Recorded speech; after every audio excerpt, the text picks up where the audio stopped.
اس سے بڑا کیا ظلم ہوگا کہ سیدہ عائشہ رضی اللہ تعالی عنہا پر جب تہمت لگی ہے نا، منافقین نے جھوٹی تہمت لگائی، اس میں حضرت مصطح رضی اللہ تعالی عنہ جو صحابی رسول ہیں وہ بھی اس پروپیگنڈے کا شکار ہو گئے تھے، وہ بھی منافقین کی باتوں میں آ گئے اور انہوں نے بھی حضرت عائشہ کے بارے میں یہ منافقین سے سن کے الفاظ کہے۔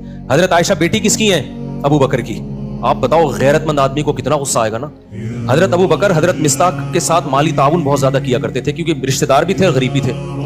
جب حضرت ابو بکر کو پتا چلا نا میری بیٹی کے بارے میں انہوں نے یہ الفاظ کہے ہیں، تو حضرت ابو بکر نے قسم اٹھائی کہ آج کے بعد 1 روپیہ نہیں دوں گا، یعنی میں خرچ کر رہا ہوں ان پہ اور میری بیٹی پہ یہ بھی تہمت میں شریک ہو گئے۔ بعد میں جب قرآن کی آیتیں نازل ہوئیں، حضرت مصطح نے توبہ کی اور بہت گڑ گڑائے اللہ کے سامنے توبہ کی، لیکن ابو بکر رضی اللہ تعالیٰ عنہ قسم اٹھا چکے تھے ان پہ میں خرچ نہیں کروں گا، میں نہیں خرچ کروں گا ان کے اوپر۔ لہذا انہوں نے کہ بھائی ٹھیک ہے آپ نے توبہ کر لی لیکن یہ ہلکا جرم تو نہیں ہے نا، کتنی بڑی شخصیت بھائی، سیدہ عائشہ نبی کی زوجہ بھی ہیں اور ابو بکر کی بیٹی بھی ہیں، تو نبی نے بھی معاف کر دیا ان کو۔ کتنا بڑا ظرف یار، بھائی جب گڑ گڑا لیے توبہ کر لی ہے تو معاف کر دیا، کیونکہ نبی کے سامنے بڑا ویژن ہے نا۔ جو چھوٹے یعنی گھروں میں چھوٹے چھوٹے جھگڑوں کو لے کے لمبے چلتے ہیں نا، وہ دنیا میں کوئی بڑا کام نہیں کر سکتے، وہ بس انہی میں الجھ کے رہ جاتے ہیں۔ تو نبی صلی اللہ علیہ وسلم نے تو معاف کیا ہی، ابو بکر نے معاف نہیں کیا۔ انہوں نے کہا ٹھیک ہے میں کوئی انتقام نہیں لے رہا، لیکن جیسے میں پہلے خرچ کرتا تھا نہیں کروں گا خرچ۔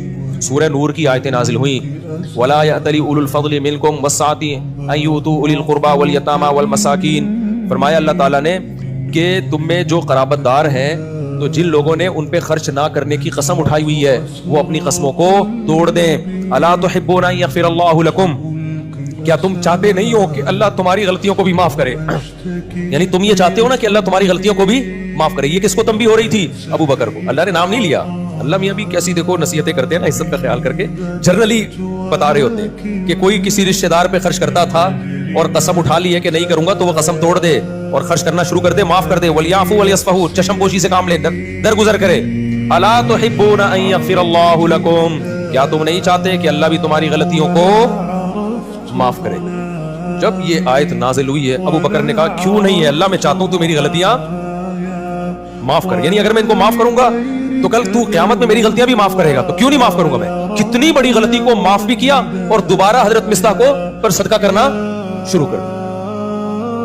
تو جو آدمی معاف نہیں کرتا نا، بغض رکھتا ہے، وہ ڈپریشن اور ٹینشن میں رہتا ہے، اور جو دماغ کو صاف اور پاک کر کے سوتا ہے کہ یار جو تھا قصہ ختم، تو وہ ڈپریشن سے آزاد ہوتا ہے۔